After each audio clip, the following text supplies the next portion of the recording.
दो जुमले आप मुलाहिजा करें। मैं खाना खा चुका हूँ, मैं खाना खा चुका था। अब हम यहाँ पर देख रहे हैं कि एक चीज़ तो तय है कि दोनों काम माजी में हो चुके हैं, यानी ज़ाहिर है मैं खाना खा चुका हूँ, ये जो चुका हूँ ये भी बता रहा है कि काम मुकम्मल हो चुका है, और मैं खाना खा चुका था, ये जो चुका है ये भी बता रहा है कि कोई काम मुकम्मल हो चुका है। और काम कब मुकम्मल हुआ है? माजी में हुआ है, यानी पास्ट के ज़माने में हुआ है, यानी गुज़रे हुए ज़माने में हुआ है। अब दोनों में फ़र्क क्या है? दोनों में फ़र्क ये है, एक फ़र्क है हूँ का और यहाँ पर फ़र्क है था का। ये जो पहला जुमला है जिसमें कहा गया है कि मैं खाना खा चुका हूँ, ये बता रहा है कि कोई काम हुआ है, और कैसे हुआ है?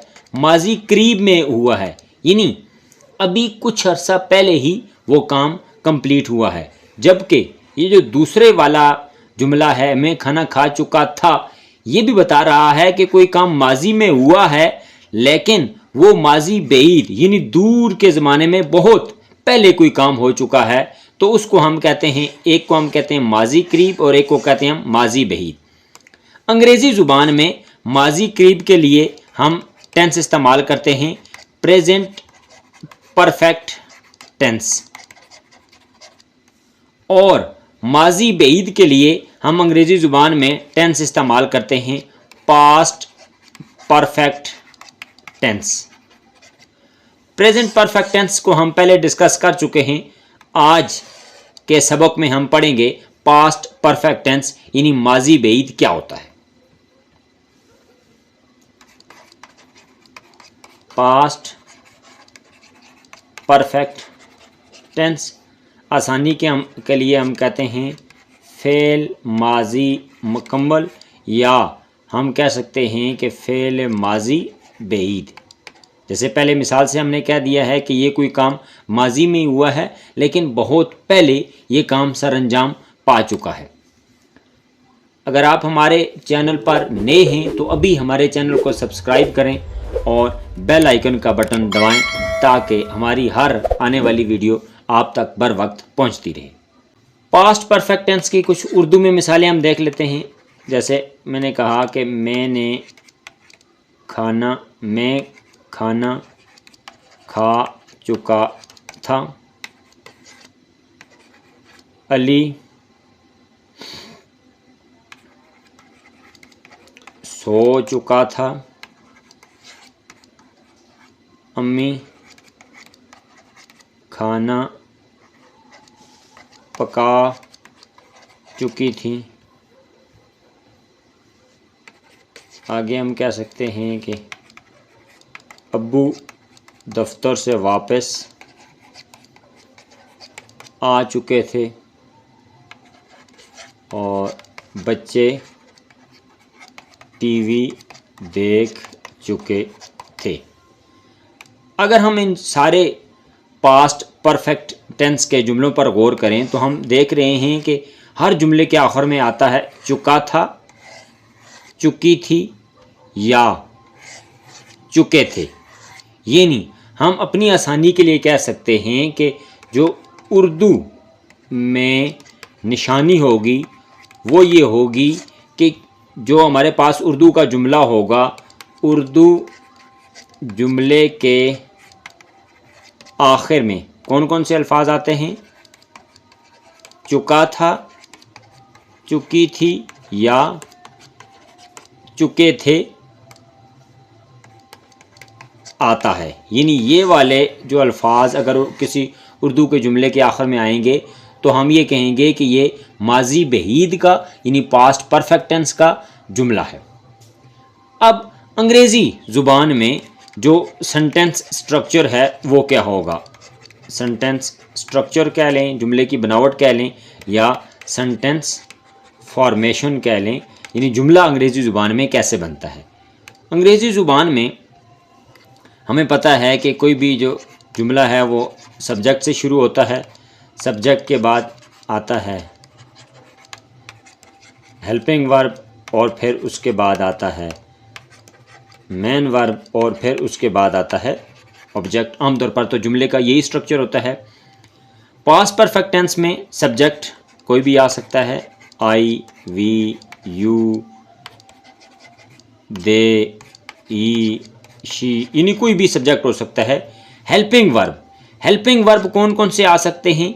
Helping verb past perfect tense में एक ही हेल्पिंग वर्ब होता है, had.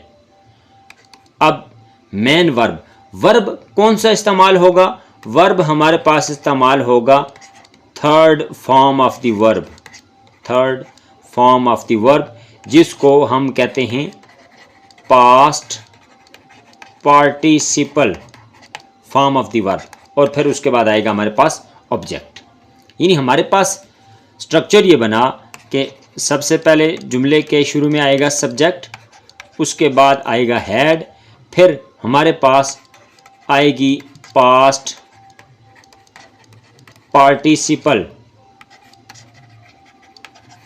Form of the verb, जिसको हम आमतौर पर थर्ड फॉर्म कहते हैं, और फिर उसके बाद हमारे पास आएगा ऑब्जेक्ट। मिसालें समझ लेते हैं। जैसे हमने कहा कि अम्मी खाना पका चुकी थी। अब इस जुमले में जो सब्जेक्ट है, काम करने वाली हैं वो अम्मी हैं, तो सबसे पहले आएगी मदर, उसके बाद हमने हेल्पिंग वर्ब इस्तेमाल करना है हैड, मदर हैड। अब उसके बाद हमने थर्ड फॉर्म इस्तेमाल करनी है, लेकिन कौन सी? अम्मी ने काम किया है पकाना अम्मी ने काम किया है, तो पकाने की अंग्रेजी होती है कुक, और हमने कहा कि थर्ड फॉर्म इस्तेमाल करनी है पास्ट पार्टिसिपल, तो कुक रेगुलर वर्ब है, कुक से थर्ड फॉर्म हो जाएगी cooked. Mother had cooked the meal कह लें या फूड कह लें, फुल स्टॉप। अम्मी खाना पका चुकी थी। इसी तरह हम कह सकते हैं कि बच्चे टीवी देख चुके थे। अब हमारे पास सब्जेक्ट यानी काम करने वाले बच्चे हैं, तो हम कहेंगे चिल्ड्रन, उसके बाद हेल्पिंग वर्ब इस्तेमाल करेंगे हैड। अब बच्चों ने काम क्या किया है? टीवी देखना। अब टीवी देखने की अंग्रेजी होती है वॉच, और वॉच रेगुलर वर्ब है, वॉच की सेकंड थर्ड फॉर्म होती है वॉच्ड, हमने थर्ड फॉर्म इस्तेमाल की वॉच्ड, और बच्चों ने काम क्या किया है? टीवी देखी है। चिल्ड्रन हैड वॉच्ड टीवी, बच्चे टीवी देख चुके थे। अब्बू दफ्तर से वापस घर आ चुके थे। काम करने वाले सब्जेक्ट अब्बू हैं, तो हम लिखेंगे फादर, उसके बाद हम हेल्पिंग वर्ब इस्तेमाल करेंगे हैड, अब्बू हैड, फादर हैड। अब अब्बू ने काम किया है वापस आना, अब्बू का काम है, तो वापस आने की अंग्रेजी होती है कम बैक, और कम की दूसरी फॉर्म होती है कैम। क्योंकि ये इर्रेगुलर वर्ब है, तो कम, कैम, कम थर्ड फॉर्म इस्तेमाल हुई है। यहाँ हमारे पास कैम नहीं आएगा, बल्कि हमारे पास आएगा कम बैक। क्यों? क्योंकि हमारे पास जो वर्ब है कम, वो इर्रेगुलर है, और इर्रेगुलर वर्ब हमारे पास है कम। पहली फॉर्म होती है कम, दूसरी कैम, तीसरी भी कम होती है, तो ये जो हमारे पास थर्ड फॉर्म है कम, ये यहाँ पर इस्तेमाल होगी। फादर हैड कम बैक, अब्बू वापस आ चुके थे, फ्रॉम ऑफिस, अब्बू दफ्तर से वापस आ चुके थे। तो हमने ये देखा कि हमारे पास जो सेंटेंस का स्ट्रक्चर है वो ये बना कि सब्जेक्ट कोई भी हो, हर दफ़ा हमने हेल्पिंग वर्ब हैड इस्तेमाल करना है। उसके बाद हमने पास्ट पार्टिसिपल, याद रहे कि past participle third form of the verb को कहते हैं, और फिर उसके बाद हमने ऑब्जेक्ट का इस्तेमाल करना है। ये तो था हमारे पास अफर्मेटिव सेंटेंसेस का स्ट्रक्चर, यानी जो अफर्मेटिव सेंटेंसेस है जिनको हम उर्दू में कहते हैं मस्बत जुमले, ये उनका स्ट्रक्चर था। अब हम आते हैं नेगेटिव सेंटेंसेस का स्ट्रक्चर, यानी कोई भी जुमला है तो उसका नेगेटिव कैसे बनाएंगे। जैसे हमने आखिरी मिसाल दी कि अब्बू दफ्तर से वापस आ चुके थे। अब अगर इसका नेगेटिव बनाना हो तो अब्बू दफ्तर से वापस, नहीं आ चुके थे, हम यहाँ पर नहीं का इजाफा करेंगे। इसी तरह हमने ये भी कहा था कि बच्चे टीवी देख चुके थे। जब हमने इसका नेगेटिव बनाना है तो बच्चे टीवी नहीं देख चुके थे, यानी ये नेगेटिव बन गया। अब अंग्रेजी में कैसे होगा, पहले हम बना लेते हैं affirmative. Father had come back from office. अब्बू दफ्तर से वापस आ चुके थे। बच्चे टीवी देख चुके थे। चिल्ड्रन हैड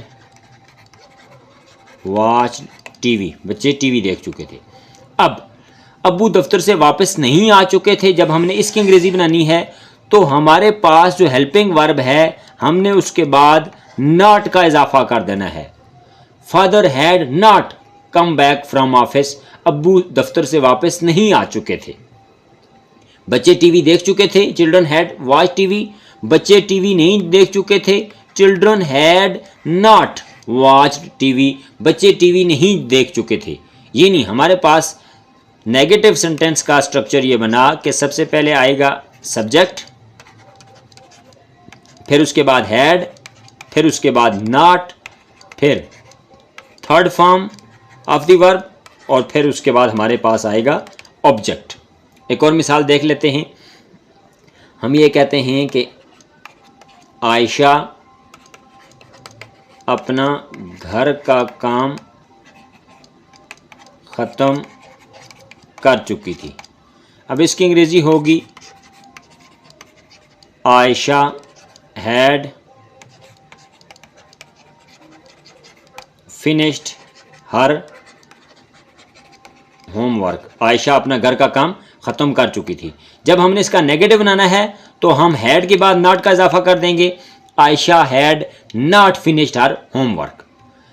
अब आते हैं कि जब हमने इंटेरोगेटिव सेंटेंस बनाना होगा तो फिर जुमले का स्ट्रक्चर क्या होगा। इंटेरोगेटिव से मुराद है सवालिया जुमला। आखिरी वाली मिसाल को ले लेते हैं। आयशा अपना घर का काम ख़त्म कर चुकी थी। हमने इसकी अंग्रेज़ी बनाई है आयशा हैड फिनिश्ड का मतलब होता है ख़त्म करना, मुकम्मल करना। Ayesha had finished her homework. Ayesha अपना घर का काम ख़त्म कर चुकी है। अब अगर हम बनाएं कि क्या आयशा अपना घर का काम ख़त्म कर चुकी थी और सवालिया निशान जुमले के आखिर में हम लगा दें तो फिर इसकी अंग्रेज़ी क्या होगी। इसकी अंग्रेज़ी होगी कि हम हैड जो हेल्पिंग वर्ब है उसको जुमले के शुरू में ले आएंगे, बाकी कोई तब्दीली नहीं होगी। ये नहीं, हैड जुमले के शुरू में आ गया और बाकी जुमला as it is. Had Ayesha finished her homework. क्या आयशा अपना काम ख़त्म कर चुकी थी। ये नहीं। एक और मिसाल ले लेते हैं। हमने कहा था कि बच्चे टीवी देख चुके थे। Children had watched TV. तो जब हम कहेंगे क्या बच्चे टीवी देख चुके थे तो फिर हम ये कहेंगे had children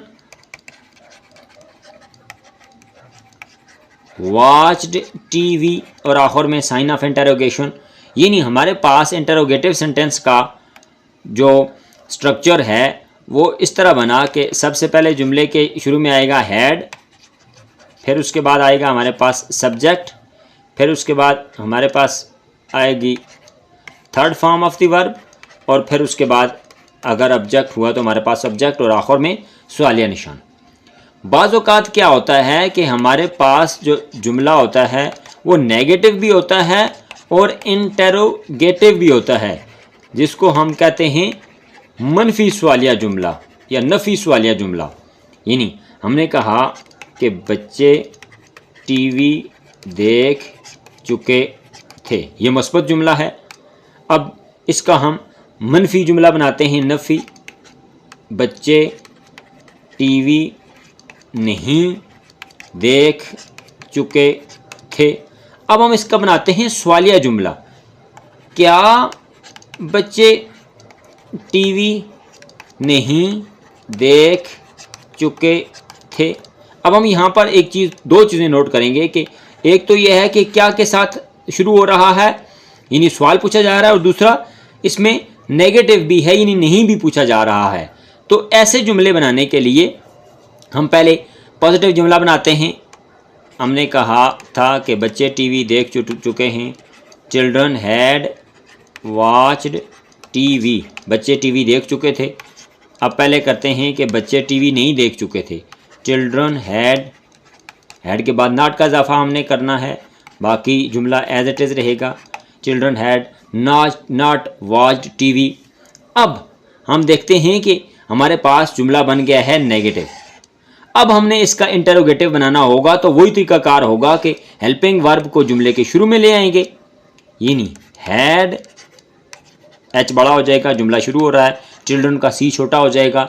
had children not watched TV, और आखिर में सवालिया निशान, क्या बच्चे टीवी नहीं देख चुके थे। यानी हमारे पास जो सेंटेंस स्ट्रक्चर है नेगेटिव इंटरोगेटिव का, वो आएगा हैड, उसके बाद आएगा सब्जेक्ट, उसके बाद आएगा नॉट, फिर उसके बाद आएगा थर्ड फॉर्म जिसको हम पास्ट पार्टिसिपल कहते हैं, और फिर उसके बाद आएगा हमारे पास ऑब्जेक्ट, और आखिर में सवालिया निशान। आप लोग कमेंट में हमें बताइएगा कि इन जुमलों की नेगेटिव, अफर्मेटिव, इंटरोगेटिव और नेगेटिव इंटरोगेटिव कैसे होगा। अली इम्तिहान में पास हो चुका था, इसके आपने जुमले बनाने हैं अंग्रेज़ी ज़ुबान में। और दूसरा जुमला है पाकिस्तानी मैच। इन दो जुमलों के आपने अफर्मेटिव सेंटेंसेस यानी पॉजिटिव सेंटेंसेस, नेगेटिव इंटरोगेटिव और नेगेटिव इंटरोगेटिव सेंटेंसेस बनाने हैं। Subscribe our channel.